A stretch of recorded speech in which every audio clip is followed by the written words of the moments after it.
मेरे सामाजिक परिवार के सभी सदस्यों को यथोचित प्रणाम, राम राम। स्वागत है आपका अपने कार्यक्रम HST ज्योतिष में।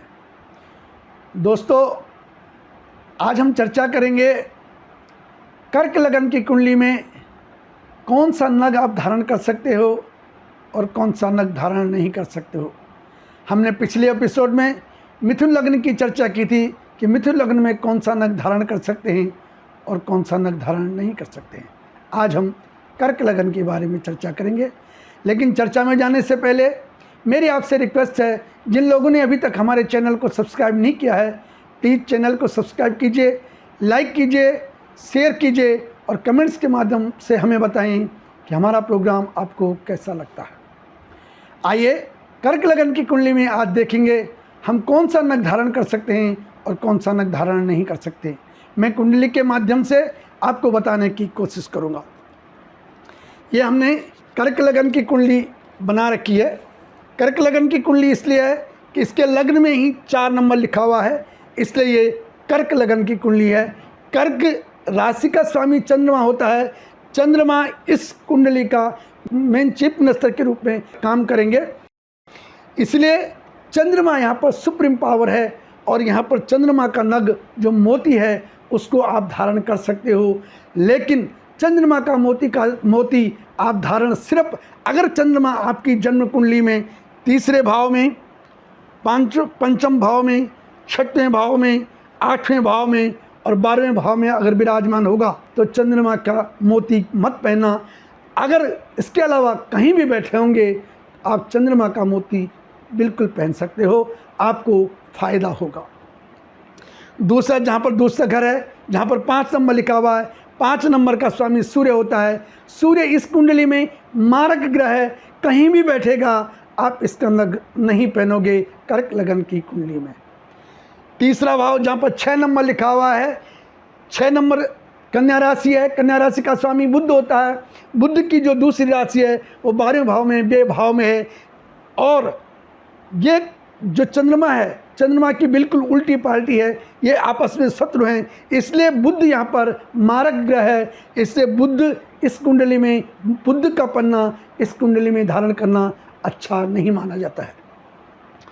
चौथा स्थान जहाँ पर 7 नंबर लिखा हुआ है, 7 नंबर यानी तुला राशि। तुला राशि का स्वामी शुक्र होता है। शुक्र की जो दूसरी राशि है 11th हाउस में, 11वें भाव में जो 2 नंबर लिखा हुआ है वृष राशि, इन दोनों राशियों का स्वामी शुक्र होता है। शुक्र यहाँ पर सम की पदवी लेकर के बैठा हुआ है। इसका शत्रु तो है, लेकिन सम की पदवी लेकर के भी इसने बैठे, अच्छे घर का स्वामी है और इसकी वजह से शुक्र यहाँ पर सम की पदवी लेकर के बैठा हुआ है। इसमें शुक्र का नग डायमंड सिर्फ 3रे भाव में, 6वें भाव में, 8वें भाव में और 12वें भाव में नहीं पहना है। बाकी आप इसकी प्लेसमेंट अगर और जगहों पे है, 3, 6, 8, 12 के अलावा अगर कहीं पर भी है तो शुक्र का नग पहन सकते हो, अन्यथा शुक्र का नग नहीं पहनना चाहिए। उसके अलावा 5वां भाव जहाँ पर 8 नंबर लिखा हुआ है, 8 नंबर का स्वामी यानी वृश्चिक राशि का स्वामी मंगल होता है। मंगल की जो दूसरी राशि है वो मेष राशि 10वें स्थान में है। एक केंद्र में और एक त्रिकोण में, दोनों अच्छी जगह मंगल को मिला हुआ है। मंगल इसमें प्रबल योग कारक ग्रह है, इससे मंगल का नग आप धारण कर सकते हो।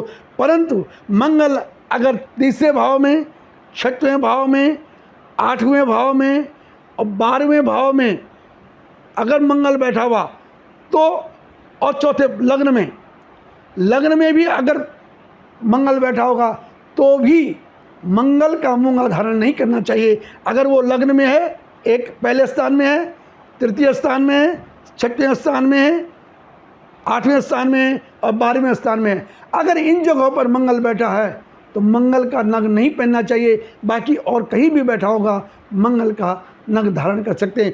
लग्न में मैंने इसलिए कहा, मंगल लग्न में नीच का हो जाएगा, इसलिए जो है नीच का जो है ग्रह का नग कभी नहीं पहनना चाहिए, क्योंकि वो नीचता और बढ़ा देगा। इसकी वजह से नीच ग्रह का नग कभी नहीं पहनना चाहिए।